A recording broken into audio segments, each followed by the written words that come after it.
Shalom semuanya. Menurut kalender Ibrani, dari tanggal 23 September 2025 sampai dengan 12 September 2026, kita memasuki tahun 5786 yang disebut PVAV. PVAV itu artinya 86. Angka 80 menggambarkan mulut. Huruf VAV mewakili angka 6. Huruf VAV memiliki bentuk seperti paku atau kait penghubung. Dalam Alkitab, huruf VAV sering dipakai dalam kata penghubung dan. Seperti yang terdapat dalam Kejadian 1 ayat 1. Pada mulanya Allah menciptakan langit dan bumi. Jadi huruf VAV ini menggambarkan terhubungnya Allah dan umat manusia dalam sebuah perjanjian, covenant. Saya percaya sebagai umat perjanjian, hari-hari ini kita harus semakin terhubung dengan Allah, makin intim dengan Dia. Angka 6 berbicara tentang manusia, karena Tuhan menciptakan manusia pada hari ke-6. Kejadian 1 ayat 26 sampai 31. Jadi angka 6 seperti menggambarkan upaya atau kekuatan manusia. Saya percaya melalui pengertian tahun 5786 atau PVAV, Tuhan menuntun kita untuk sampai kepada penyelesaian amanat agung 2033. Saya akan mengingatkan bahwa goal kita menjadi orang percaya sesuai dengan Roma 8 ayat 29 adalah menjadi serupa dengan gambar Yesus. Artinya kita harus menjadi murid Tuhan Yesus. Sesuai dengan 1 Yohanes 2 ayat 6. Siapa yang mengatakan bahwa ia tinggal di dalam Dia, ia wajib hidup sama seperti Kristus telah hidup. Kalau kita hidup sama seperti Kristus telah hidup, maka kita akan menjadi serupa dengan gambarnya, yaitu murid Tuhan Yesus. Tugas utama kita sebagai murid Tuhan Yesus tanpa melihat profesi kita sesuai dengan Matius 28 ayat 19 dan 20 adalah menjadikan semua bangsa murid Tuhan Yesus yang artinya menyelesaikan amanat agung. Salah satu jawaban Tuhan Yesus ketika ditanya oleh murid-muridnya tentang tanda kedatangannya dan tanda akhir zaman terdapat dalam Matius 24 ayat 14 yang berkata, dan Injil kerajaan ini akan diberitakan di seluruh dunia menjadi kesaksian bagi semua bangsa. Sesudah itu barulah tiba kesudahannya. Dengan perkataan lain dikatakan bahwa kalau amanat agung sudah selesai, maka sesudah itu Tuhan Yesus datang. Kata sesudah itu artinya tidak ada yang tahu kapan. Bisa 1 hari, 1 minggu, 1 bulan, 1 tahun, atau beberapa tahun. Yang jelas tidak akan lama. Sebab Tuhan Yesus berkata, aku datang segera. Jadi kalau Tuhan Yesus berbicara kepada banyak organisasi dan aliran kekristenan yang mereka yakin bahwa goal untuk menyelesaikan amanat agung tahun 2033, itu tidak berarti bahwa Tuhan Yesus pasti datang tahun 2033. Itu tidak alkitabiah. Tetapi kalau dikatakan tahun 2033 itu Tuhan Yesus bisa datang, itu alkitabiah. Sebab kedatangannya bisa sewaktu-waktu. Yang jelas Tuhan Yesus berpesan sangat kuat kepada kita. Waktu kedatangannya sudah sangat dekat.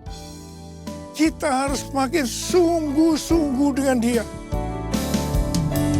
Hosana, Hosana, datanglah Tuhan Yesus. Hosana, Hosana, ku merindukanmu.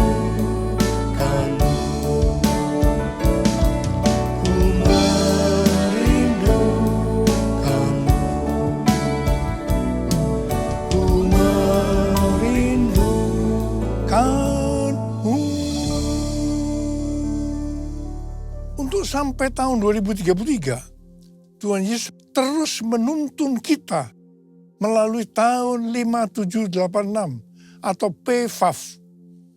Tuhan berpesan kepada kita untuk yang pertama, perhatikan mulut.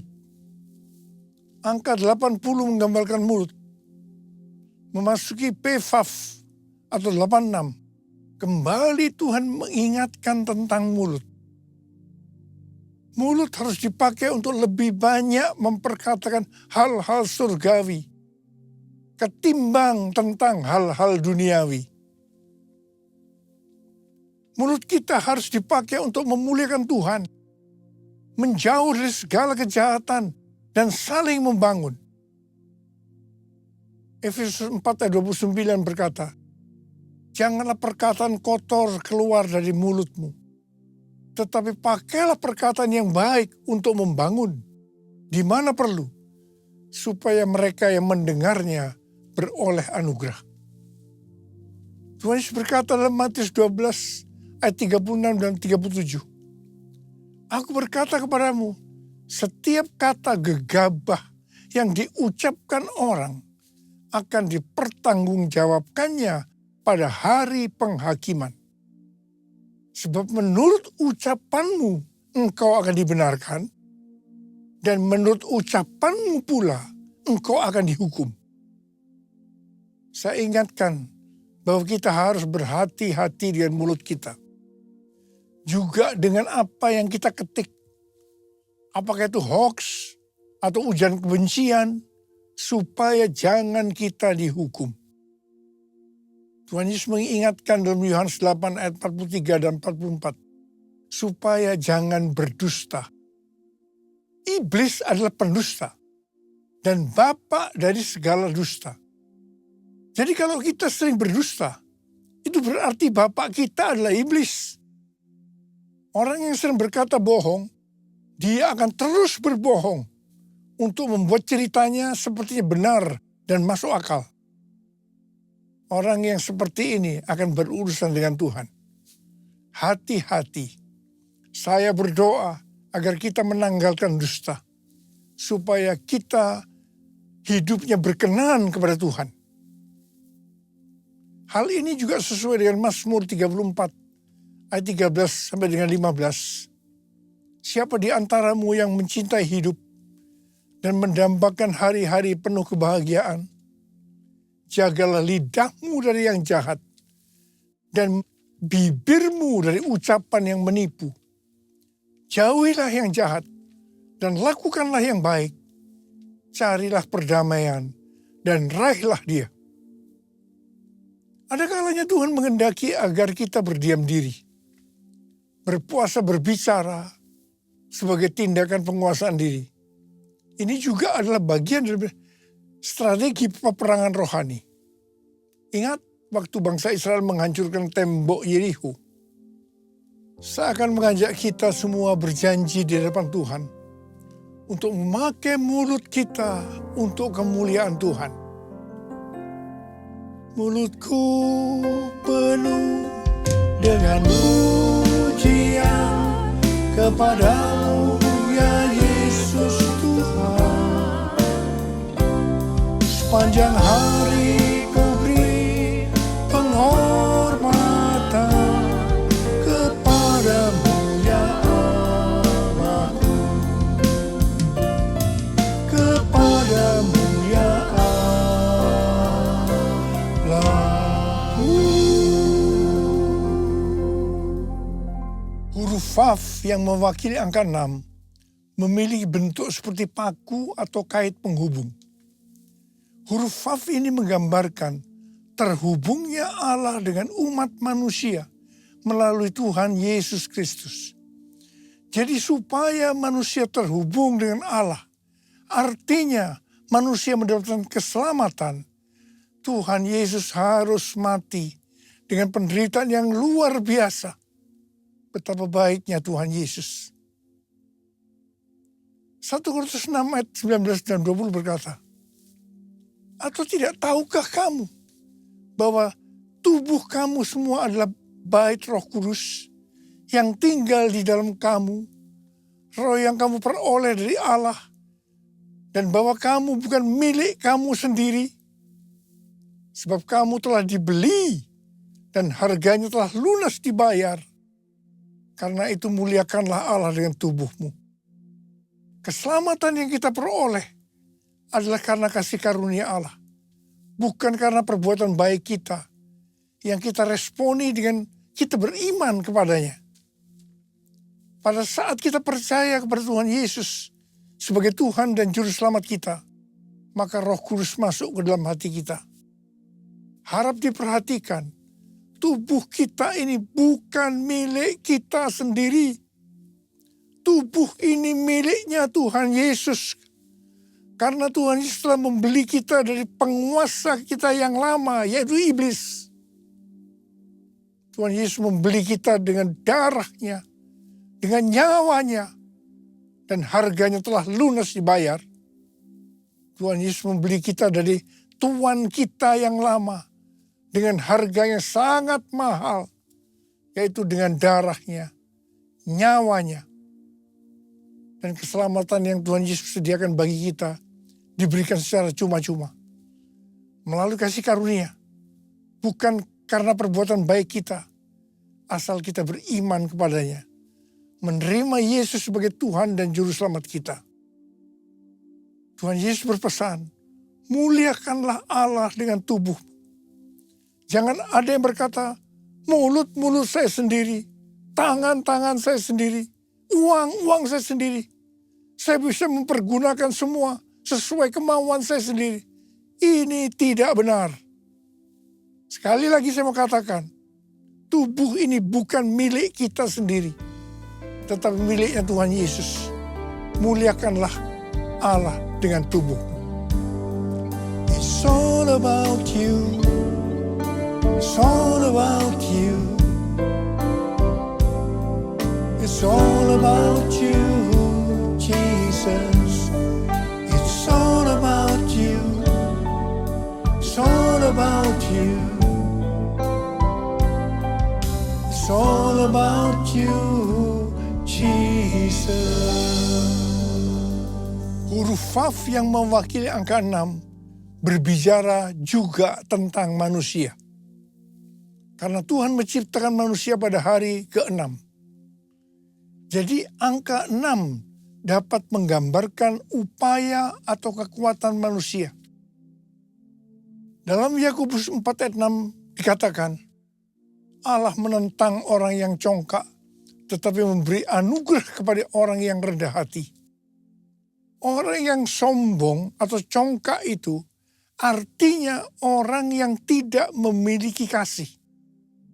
1 Korintus 13 ayat 1 sampai dengan 3 berkata, sekalipun kita dapat berbicara dalam semua bahasa manusia dan bahasa malaikat, sekalipun kita mempunyai karunia untuk bernubuat, sekalipun kita mengetahui segala rahasia dan memiliki seluruh pengetahuan, sekalipun kita memiliki iman yang sempurna untuk memindahkan gunung, sekalipun kita membagi-bagikan segala sesuatu yang ada pada kita, bahkan menyerahkan tubuh kita untuk dibakar.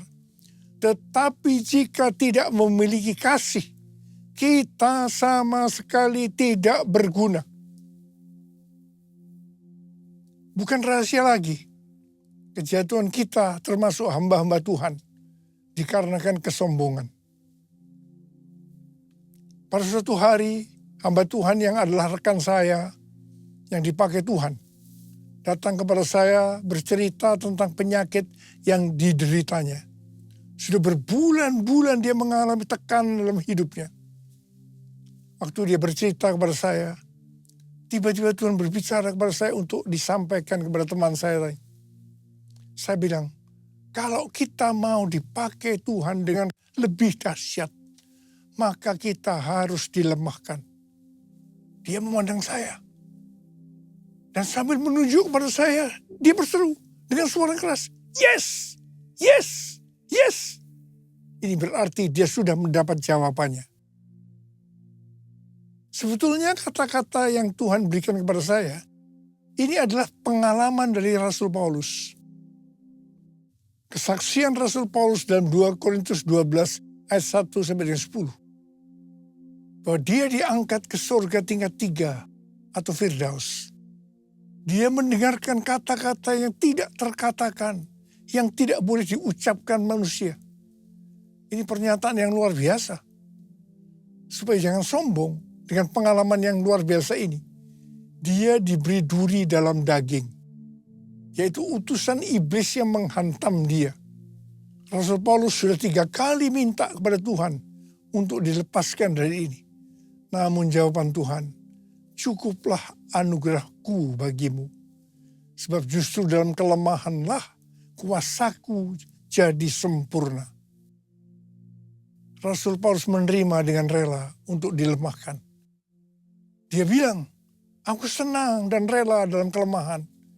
Di dalam siksaan, di dalam kesukaran, di dalam penganiayaan, dan kesengsaraan karena Kristus. Sebab jika aku lemah, maka aku kuat. Dari kesaksian Rasul Paulus ini jelas, penyebab utama dari hamba Tuhan tidak bisa dipakai oleh Tuhan lebih lagi adalah karena kesombongan. Kalau dia rela dilemahkan, Tuhan pakai lebih lagi. Tetapi jika tidak, semuanya selesai. I bless your name, I bless your name, I give you honor, give you praise. You are the life, the truth, the way. I bless your name, I bless your name, I bless your name, I bless your name. Tahun 2000, saya mengalami tekanan berat dalam pelayanan saya. Saya berteriak kepada Tuhan, dan Tuhan menjawab, kamu sombong, kamu arogan. Saya tidak mau berdalih dengan Tuhan. Saya minta ampun, dan saya tanya, apa yang harus saya perbuat? Yang pertama, turunkan nama gereja yang kamu bangga-banggakan. Dan hal yang kedua, kamu minta maaf kepada gereja-gereja dan kepada hamba-hamba Tuhan lainnya. Saudara, untuk melakukan ini tidak mudah. Betul-betul harus punya niat untuk merendahkan diri. Waktu itu jumlah gereja kita sekitar 400. Dan tidak semua orang yang saya mintai maaf dengan rela memaafkan saya. Ada yang sinis, ada yang berkata, Niko punya taktik apa lagi ya? Dan saya melakukan ini selama beberapa tahun. Beberapa tahun dengan sungguh-sungguh. Saya benar-benar dilemahkan oleh Tuhan. Tapi setelah itu apa yang terjadi? Yang pertama, rekonsiliasi di antara gereja-gereja terjadi. Dan roh doa turun. Transformasi Indonesia terjadi. Haleluya. Setelah World Prayer Assembly di SICC tahun 2012, maka saya diproses oleh Tuhan. Ini di tengah-tengah healing movement ministry. Pelayanan kesembuhan. Mungkin dengan tidak sadar saya mulai sombong. Mencuri kemuliaan Tuhan. Memang pelayanan kesembuhan gampang membuat kita sombong. Karena dieluk-elukan, dipuji-puji orang. Tuhan turun tangan. Saya dilemahkan. Hampir 6 bulan, tiap hari perut saya sakit luar biasa. Kepala juga sakit. Saya sudah diperiksa oleh dokter. Di kolonoskopi, di endoskopi, tetapi tidak ada penyakitnya. Tiap kali saya berkhotbah, menyanyikan pujian penyembahan, itu selalu ada di tengah-tengah kesakitan. Dan saya selalu berkata, kapan ya selesainya tugas saya ini? Jadi tidak ada kesempatan untuk saya menjadi sombong. Malah kalau boleh menawar, saya mau istirahat dulu dari pelayanan ini. Tapi tidak bisa, karena Tuhan terus menyuruh saya, terus melayani. Setelah 6 bulan saya diproses seperti itu, pada tahun 2013 saya disuruh Tuhan untuk mendeklarasikan Pentakosta ketiga. Haleluya! Saya percaya kalau saya tidak dilemahkan, pasti pelayanan saya tidak mencapai 13 tahun dengan 318 kali pelayanan yang kebanyakan di lapangan-lapangan. Terima kasih Tuhan. Tuhan Yesus baik. Pada tahun-tahun terakhir ini, pelayanan saya banyak untuk global.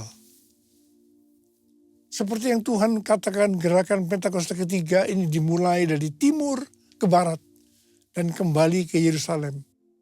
Barat yang dimaksudkan ini adalah Amerika. Dari Amerika terus bergerak ke seluruh dunia. Tahun 2017, saya diperkenankan oleh Tuhan untuk berdoa di tempat doa yang namanya Capitol Hill di Washington DC. Ini seperti gedung DPR, MPR-nya di Indonesia. Capitol Hill ini tempat yang unik.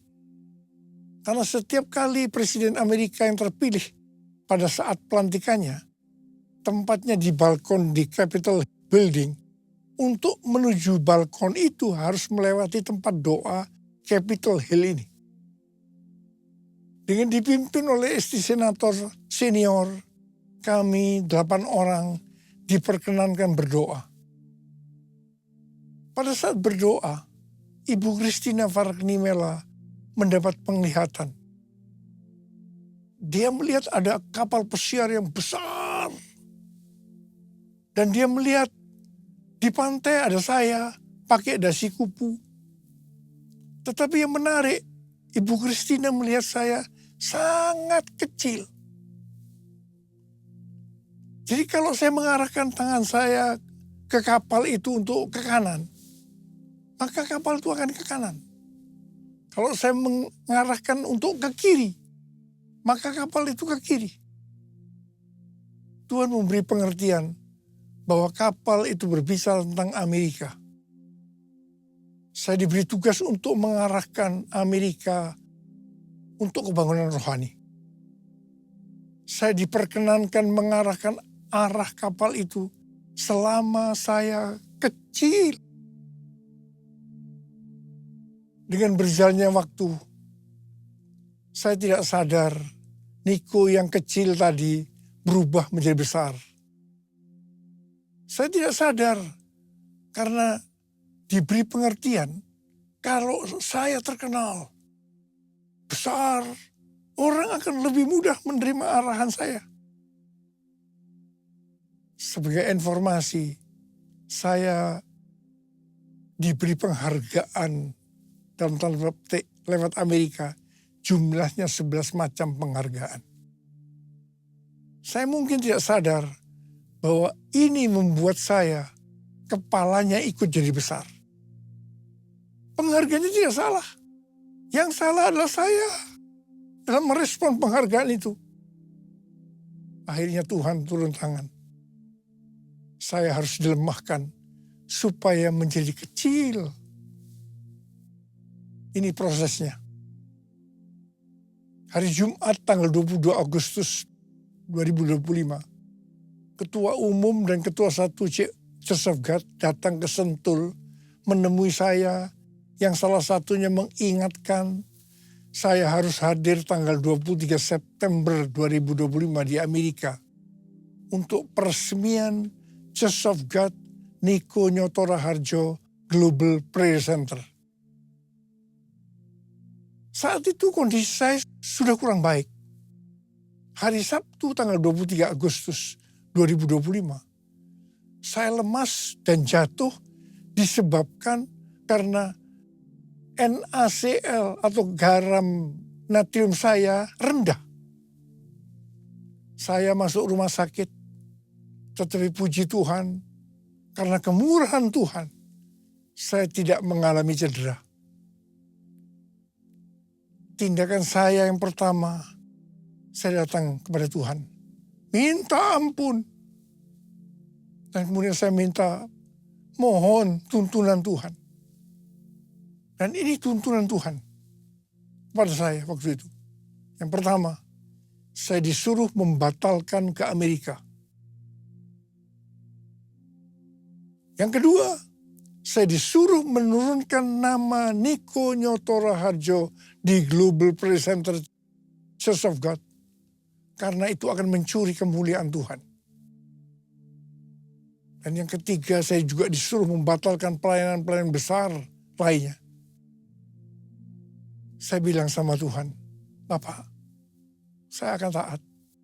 Ampuni hamba-Mu ini yang tidak peka. Biar hamba-Mu kembali jadi kecil. Dan Engkau yang bertambah besar. Dan Engkau izinkan hamba-Mu ini sampai tahun 2033. Bapak, kami bersama-sama mau angkat tangan di hadapan-Mu. Yang pertama-tama ampuni hamba-Mu, Abah. Ampuni hamba-Mu. Ampuni kami semua. Tuhan, terima kasih. Terima kasih. Terima kasih. Izinkan kami semua, Tuhan, untuk bisa menyelesaikan amanat agung sampai tahun 2033. Bapak, berkat-Mu turun ke atas kami semua. Ya Tuhan. Ya Bapa, ya Bapa, ya Bapa. Yesus, ku sembahkan sujud di hadapan-Mu, keinginan dalam hidupku hanya untuk menyembah-Mu.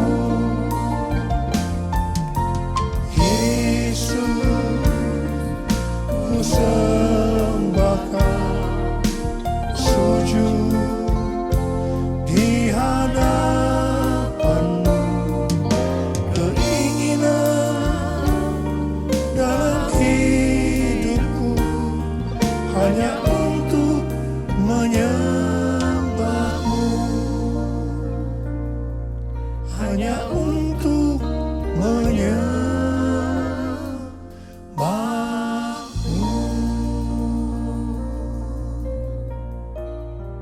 Terima kasih, Abah. Terima kasih. Terima kasih. Dalam nama Yesus. Amin.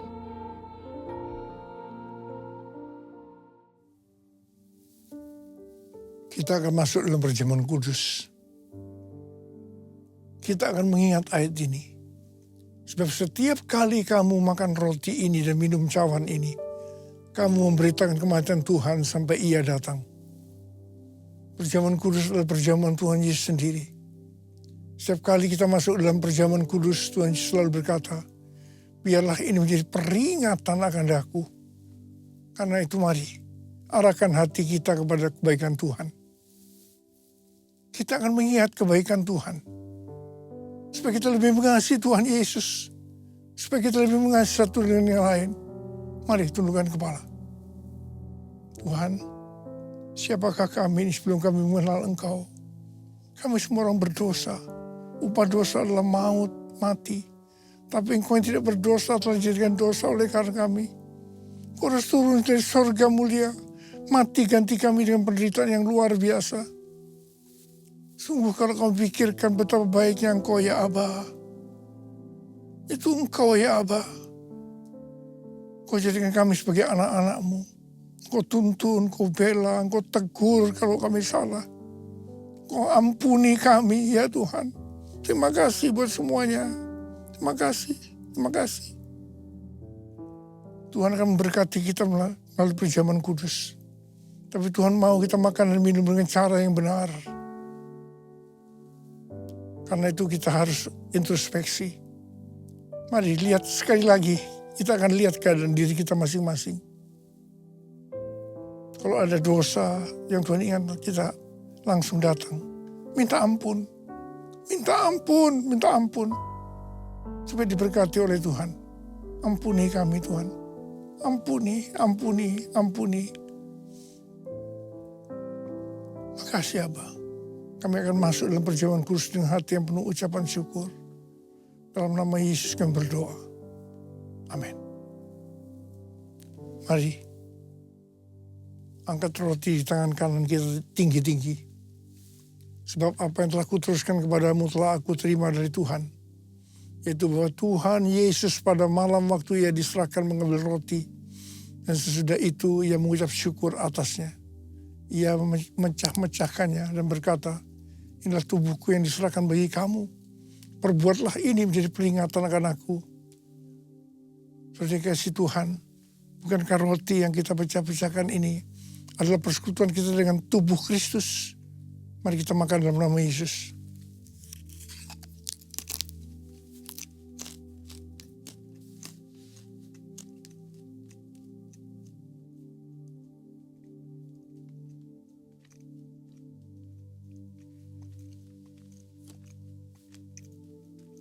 Angkat cawan di tangan kanan kita tinggi-tinggi. Demikian juga yang mengambil cawan sudah makan lalu berkata, cawan ini adalah perjanjian baru yang dimeteraikan oleh darahku. Perbuatlah ini setiap kali kamu meminumnya menjadi peringatan akan aku.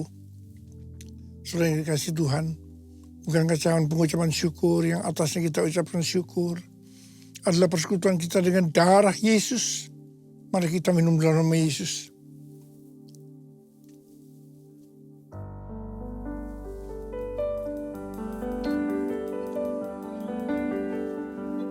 Ucapan syukur dan terima kasih dengan suara. Jangan diam. Tuhan terima kasih ya Tuhan. Tuhan terima kasih ya Tuhan. Terima kasih ya Tuhan. Terima kasih. Urialala makana mayara lama. Urialala bara. Yesus.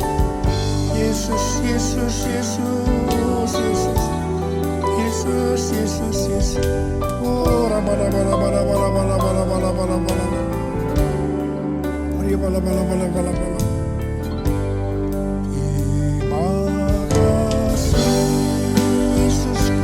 Terima kasih Yesusku.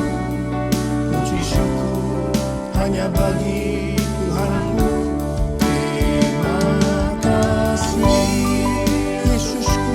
Terima kasih Yesusku, puji syukur hanya bagi Tuhanku. Terima kasih Yesusku, terima kasih Yesusku, puji syukur hanya bagi Tuhanku.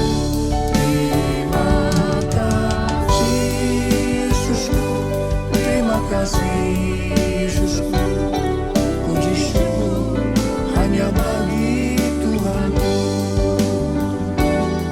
Puji syukur hanya bagi Tuhanku.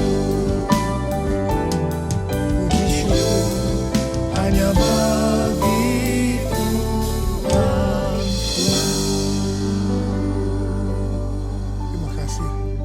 Terima kasih Abah. Terima kasih. Sekarang terima berkat Tuhan. Kasih karunia berlimpah-limpah daripada Allah Bapa di dalam Anak yang tunggal Yesus Kristus. Persekutuan yang manis dengan Roh Kudus menyertai kita semua.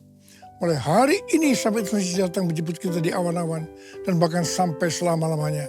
Yang percaya bersama-sama katakan, amin.